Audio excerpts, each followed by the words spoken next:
Yes, Mr. Banoy.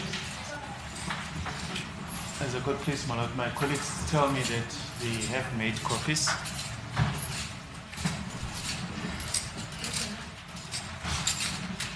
How many copies are there?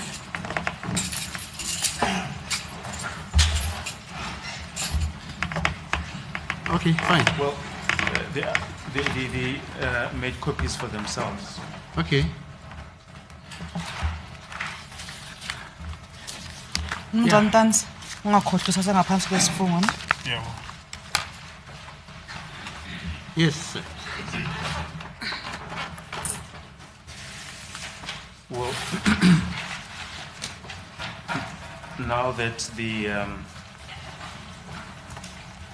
defense team have good copies, maybe we should just go over we had just finished the second photo, but maybe we should just go over it again. It's page 951 of 5471.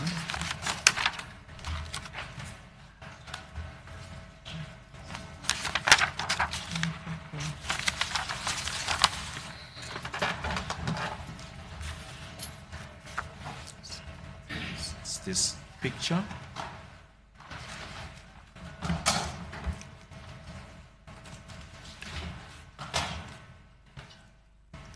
We have placed the metadata on record. The file name, the date there, 2020 09/24 13:43:58. The metadata, the equipment make, Samsung, equipment model SMJ500F, the date and time 2020 09/24, the time is 13:43:58. So phinde futhi ke sibeke futhi ithombe lesabe sesibekile esikhombisayo ke bathi metadata ke esikhombisayo ukuthi ke umshini uyasetshenziswa iSamsung model akhona ke SMJ500F, idate ke nesikhathi u24 September 2020, isikhathi u13:43:58. The original time date and time 2020 09/24 13:43:58, and then digitized 2020 09/24 13:43:58. We also place and record the path DCIM stroke camera, created, date 2020 09/24 13:43:59, modified 2020 09/24 13:53:59. Futhi ke sasesikhuluma futhi ke ngayo ke uDCIM ukusho ukuthi ke camera ukuthi ke senziwe nini ke mhla ka 24 September 2020, isikhathi ku 13:43:59, sase sitholakala ke mhla ka 24 September 2020, isikhathi 00:00:00. Then access 2020 09/24 00:00. Ukuthi siyasabhekwa ke ngayo 24 September 20 nothatholakala mhla ka 24 September 2020 u00:00:00. The metadata continues on page 952, still relating to this photo. Kusakhulunywa ke ngaso ke isithombe lesi kufakazi bakhona buqhubekela khona ngapha page 952. Metadata time 2020 09/24 13:43:58. Original time 2020 09 24 13 43 58. Digitized time 2020 09 24 13 43 58. Equipment manufacturer Samsung. The equipment model SMJ500F. And there are also particulars of the software used. That is the end of the metadata pertaining to this photo. futhi isithombe lesike siyabeka la ukuthi ke sishaye ngayiphi ilona equipment ke umshini ke Samsung futhi iSamsung SMJ 500F bayabeka ke nenombolo ke software abayisebenziseni.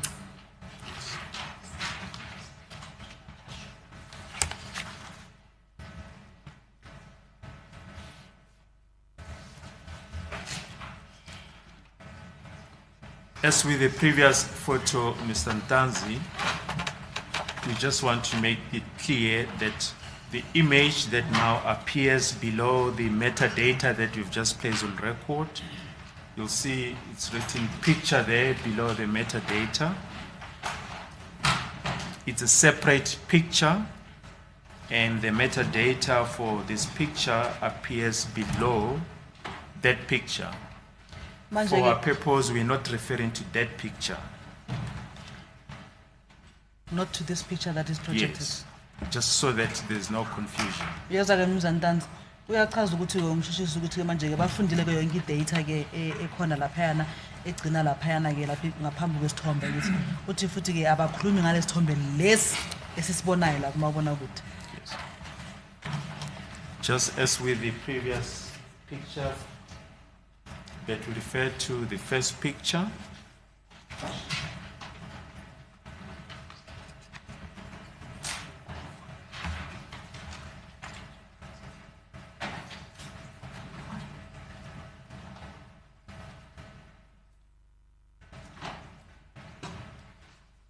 Yes, just to eliminate any confusion, we're not referring to that picture. Yaza Mnumzane ke ukuthi phela mhlawumbe ungaphambanisa izinto ongabike nokudidana ke la abakhulumi ngalesithombe leso kwamanje yonke le information bebayifunda isithombe lesi sokuqala hayi lesi sivelile manje. So we're referring to the pictures with your long hair, depicting you with long hair. Okwamanje ke sikhuluma ngesithombe lethi esikuvezayo wena unenwele ke sesikhulile. Right. You can now comment on the second picture that we have shown you. Khona mhlawumbe ufuna ukusho manje ngesithombe lesi sesibili manje lesi ke sesivezile.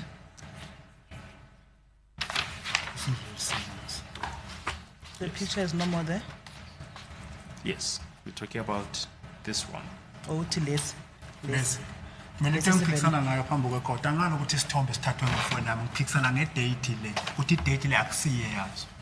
My lord, I am not in any way disputing that this particular picture was taken with my phone. The only thing that I'm disputing is the date, that this picture was not taken on this date that is depicted.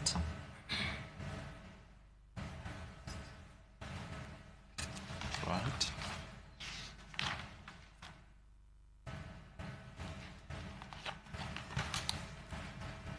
The next photo that we wish to refer to, it's on page 955 of 5471. Esinye isithombe ke singathanda ukuthi sibheke ilesi ke sisibonayo manje sivela lana ku page 955.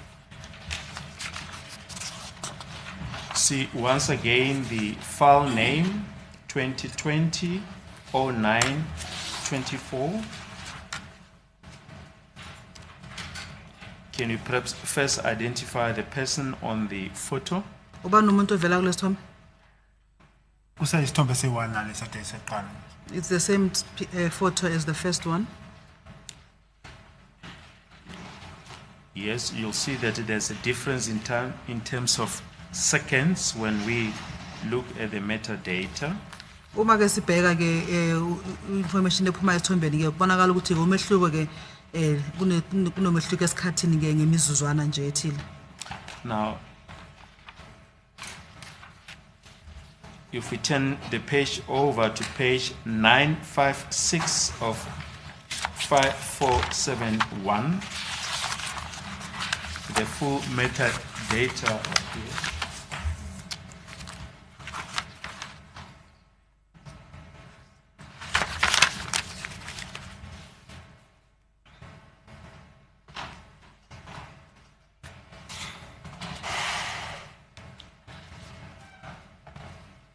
The third line from the top, we see the equipment make, the Samsung equipment model SMJ500F. Once again, you see that the name and model used to take this photo corresponds with the make and model of your device. Is that correct? Masibheka manje ke lena ke kuyakhombisa ukuthi nasithombe lesithathwe ngeSamsung ke SMJ500F. Futhi ke uthi umshushisi ke masibheka ke lo mshini osetshenziswe ke Samsung le iyahambisana ke le phone le ongeyakho. Kuyafana. Phambi kwekhotha zangaphiki ifone yami. I've never disputed my phone before the court. Namanje ngisamile ngithi mina lezi ithombe lezi akuyona idate yazo lezi. I still stand on what I've mentioned, that these pictures, the date that is stipulated there is not the correct date. It's not the date of the pictures. Okay. Then it says date, time, 2020/09/24, and the time is 13:45:23. Ikhombisa ke usuku nesikhathi ke ku 24 September 2020, isikhathi ke ku 13:45:23. We put it to you that the times differ. You'll see that on the previous metadata, the time was 13:43:58. Now it's 13:45:23. Siyakubekela ukuthi ke inkathi ke lezi azifani. Uma ke ungabukisisa kahle ke isikhathi sokuqala ke beku 13:43:58, inkathi lesesibili ke isikhathi u 13:45:23. Inkathi lezi ke zihlukile. There's a Ziphi lezi? Which times are you referring to? The ones the on time 2020/09/24, 13:45:23, the one, the metadata that we are busy with, as compared to the metadata that we have just dealt with. uthi umshushisi ke manje sesisebenza ngale metadata le esivulele le khasi leli elikhuluma ngalesikhathi. Enye yokuqala lesikhulume ngayo ke ile esidlulile ke eseqaleni ikhuluma ke ngesinye isikhathi uthi inkadi zakhona ke azifani zehlukile. Angithi yabona le yokuqala ithi 13:43:58, lesikuyo khona manje ithini icela ususana ithi 13:45:23. Mina ngubona kodwa umehluko phambi kwekhotha. My lord, I don't see the difference. There's a difference of about 1 minute and 25 seconds. Uthi kunomehluko ke ongaba a minute na 25 seconds phakathi kwalama kulenkathi lezombili. Ngoba kusho yena mina ngubona umehluko lezi ithombe. It is what you are saying, but I don't see any Yes. difference in these pictures. Ingakho nje ngisho phambi kwekhotha lezi ithombe khona lo muntu oyifaka idate. Lezi ithombe lezi akusiyi date yazo lezi. That is why I still say that somebody altered this date. This date that is showing here is not the date these pictures were taken. No, Mr. Ntanzi, it's not what we are saying. It's according to the metadata.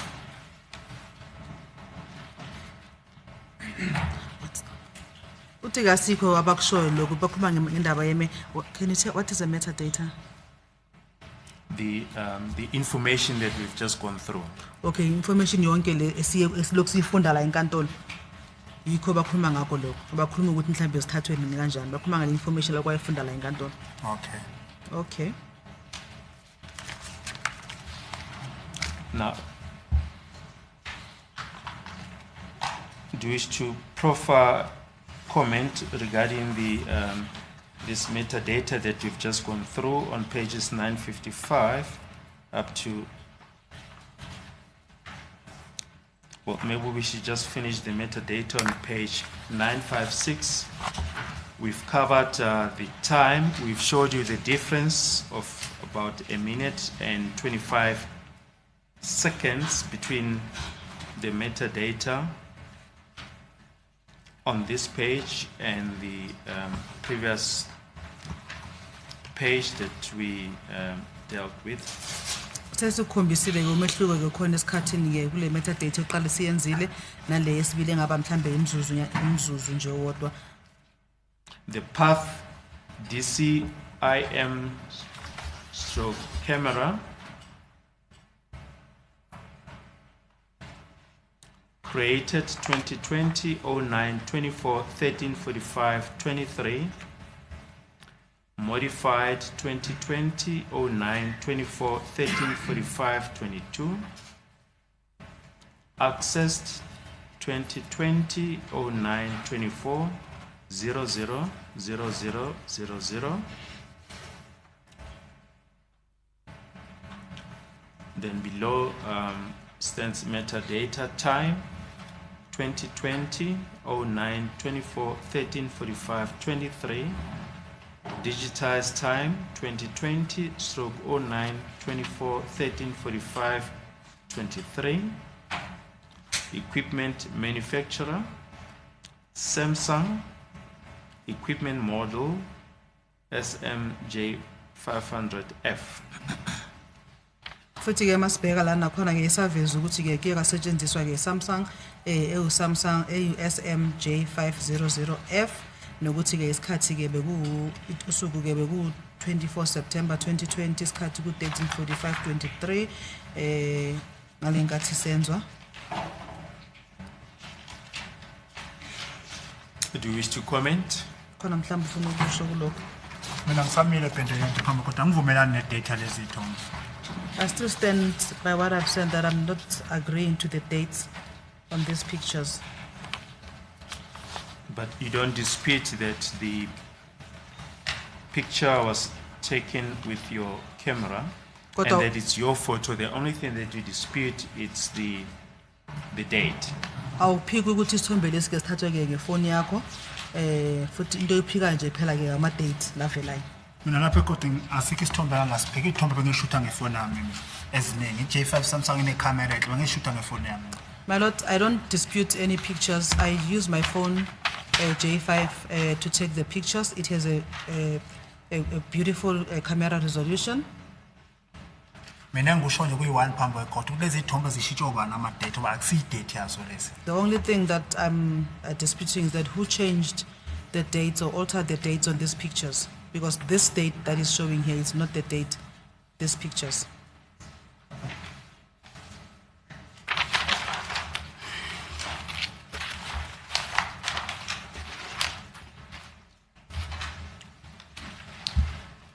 The next page is page 2197 of Exhibit 6. It's 2197 of 5471.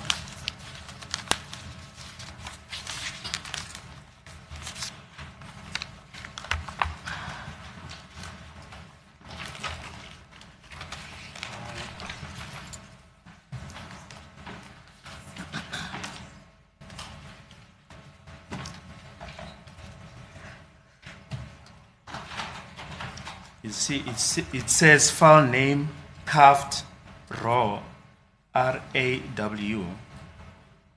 Uyabona ke igama ke lale file le bayibiza ukuthi carved raw RAW. We'll refer to the evidence of Warrant Officer Ndlovu in this regard, but his evidence in short is that it shows that the photo was deleted. Sizophinde futhi sibheke futhi ke ufakazi ke bakhe Warrant Officer Ndlovu lo washo ukuthi kuyakhomba ukuthi lesithombe lesi ke siye sa delete.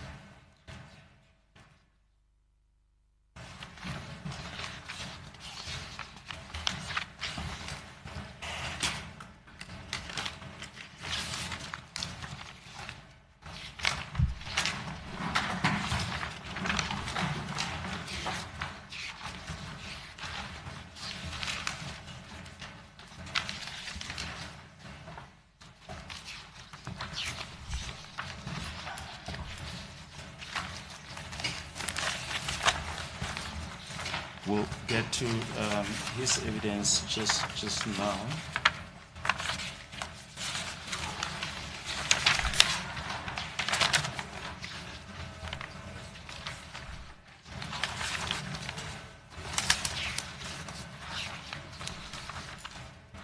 If we turn the page over to page 2198,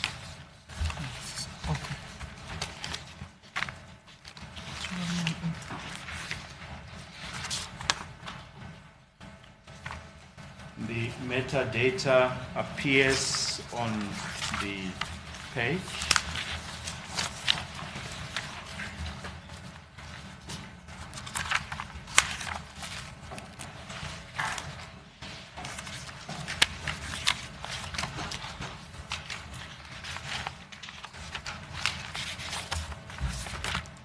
And it is as follows. Equipment make Samsung. Equipment model SMJ 500. It says the date 2020 09 24 13 43 and 21 seconds. Uma sibheka ke i-data yalana ke yakhomba ukuthi ke umshini osetshenziswa ke bekuyi Samsung ifoni yakhona imodel yakhona ke ku SMJ 500F futhi usuku nesikhathi ke 24 September 2020 isikhathi ke 13:43:21. Lokho khamba nalokho. Lesisithombe lesihamba nalokho. But akusizo ukuthi was delete you. Is which picture you're referring to? Is this the picture? Yes, should be there on the screen. It's on page 2197. Yes, so this. Lesithombe lesi na information yakhona lesi 2197. Nokuthi ngizokhuluma ngokudelete. That's why ngibuza ukuthi isithombe sathi sideletiwe. I heard you talking about a picture being deleted, so I wanted to find out if this same picture is the one that was deleted. Yes, the one that appears on page 955 into proceeding up to 956.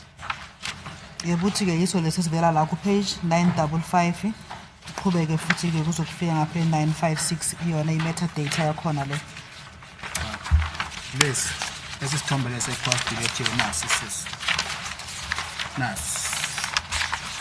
Isithombe C1 lesi. Asike lesisiphuma nama date lesisiphuma asiphuma date it was deleted. Isithombe C1 lesi. My lord, the picture that is appearing in page 948 of 5471 and the picture in page 2197, it's the same picture. So I'm just puzzled if they say this one in 2197 was a deleted picture. Manje sipho it was deleted. Lesisiphuma ne date lesasiphuma ne date it was decimal it A1 le. Iyefana ngisho ukuma isandla ngisho ngishila ebusweni. These pictures, my lord, are the same pictures, yet the other one has information of the date and the time, and the other one, it is said to have been deleted. Yes, it was deleted but recovered. Yeah, the time on this picture, it's 2020 09 24 13 43 21, and the previous time that appears on page 956, the one that we've just dealt with, is 13:45 and 23 seconds. yabo ke sithombe losala besidelete kodwa saphinde futhi atholakala futhi nenkathi zakhona sifani ke esinye ke isikhathi kuvela u13:43:21 esinye ke kuvela u13:45:23. Isithombe masidelete masiphinda sibuye ne date futhi masibuye ngoba mina ngokwazi kwami ngendlela uNdlova ngimamele ngayo wathi ithombe delete wazibuye ne date manje leso uthi sideletiwe masibuya ne date. I just want to find out if a picture has been deleted. When the picture gets recovered, does it come back with a date? Because From what Ndlovu testified in court and from my understanding, he mentioned that when the picture is deleted, it does not come back with a date. Yes. Well, you'll recall that his evidence was that when a picture is deleted, the data is recovered. Uyakhumbula ke uyachaza wathi ke noma ke isithombe ke sideletiwe kodwa ke idata ukuthi sithathwe nini ngesikhathi kwana lokho kuyakhona ukutholakala futhi. Hayi mina ngaze ngizwe kusho njalo.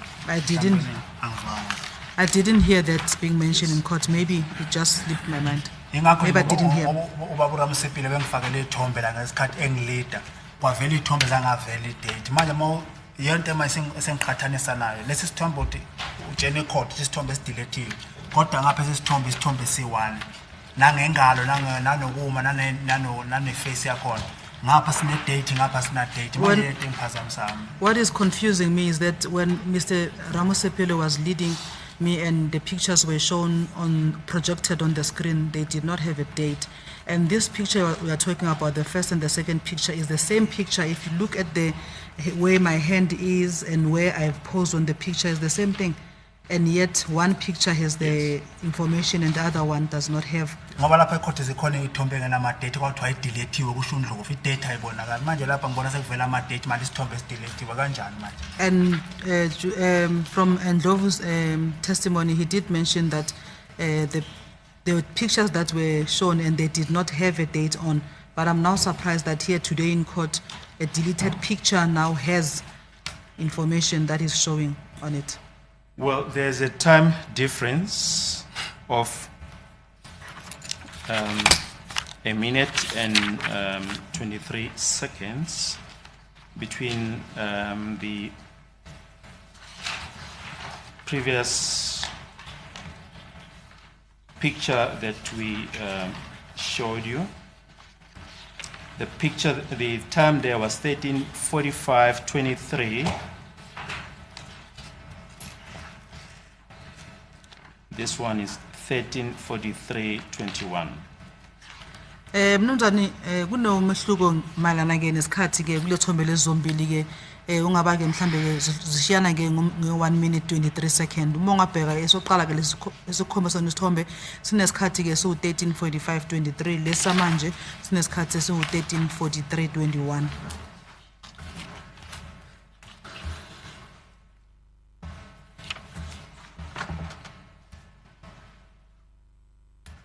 Do you have any comment? So in other words, the photos were taken shortly one after the other. Ngamanye amagama ithombe lezi ke zathatha yena ngokulandelana kwazo. Ungazange kudlule isikhathi eside. Mina ngithombe court into eyiwane le. I'm saying this is the same thing, my lord. Yes. Yeah, ngiphinde ngiphikisana ngedate le okhuluma ngayo idate akusisala sesithombe. And I'm disputing the date that you are mentioning. The date appearing here is not the date of this picture, of this photo.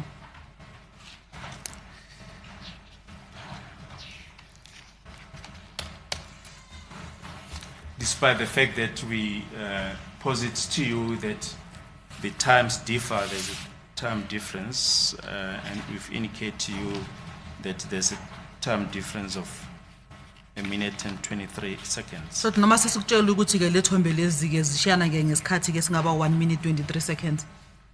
Cha mina ngivumi. I'm not agreeing to that. We just wish to refer you to the evidence of Warrant Officer Ndlovu in this regard.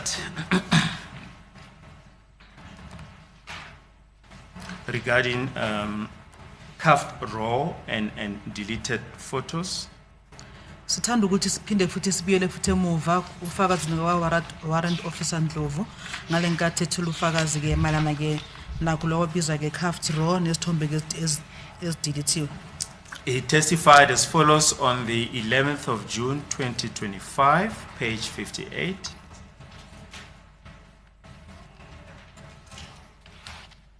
And we reading from line 18, Mr. Ramosepile. This is during the cross-examination of Warrant Officer Ndlovu, and Mr. Ramosepile asked him, and just on that cuffed raw, Warrant Officer, is cuffed raw the equivalent to say this was a deleted photo and recovered? Masiphinde sibuyele ke fakazini bukamnumzane ke uNdlovu ngalenkathi umnumzane Ramusipile embuza umbuzo ke ethi ke warranty ngicela ungitshele ke uma ukhuluma ke ngalo half roll ngamanye amagama usho ukuthi manje isithombe ke esiye sacishwa saphinde futhi satholwa na. Goes on further, it indicates down there deleted, and he said yes. Uthi ke futhi kuyabonakala lapha ezansi ukubhala ukuthi ke sicishiwe noma sisusiwe wathi yebo.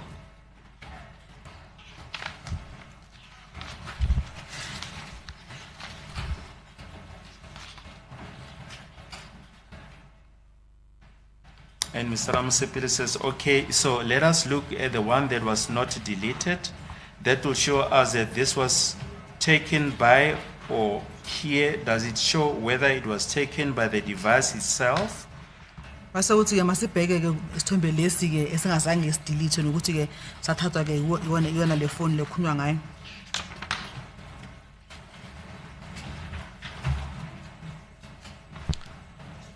And he says the state alleges that it was taken through, then the record is indistinct, through these documents or photographs, that it came across evidence of the remainder of the photograph, which is perusal thereof.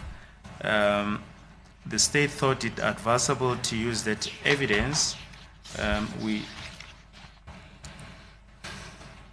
look at that particular portion where Warrant Officer Ndlovu explains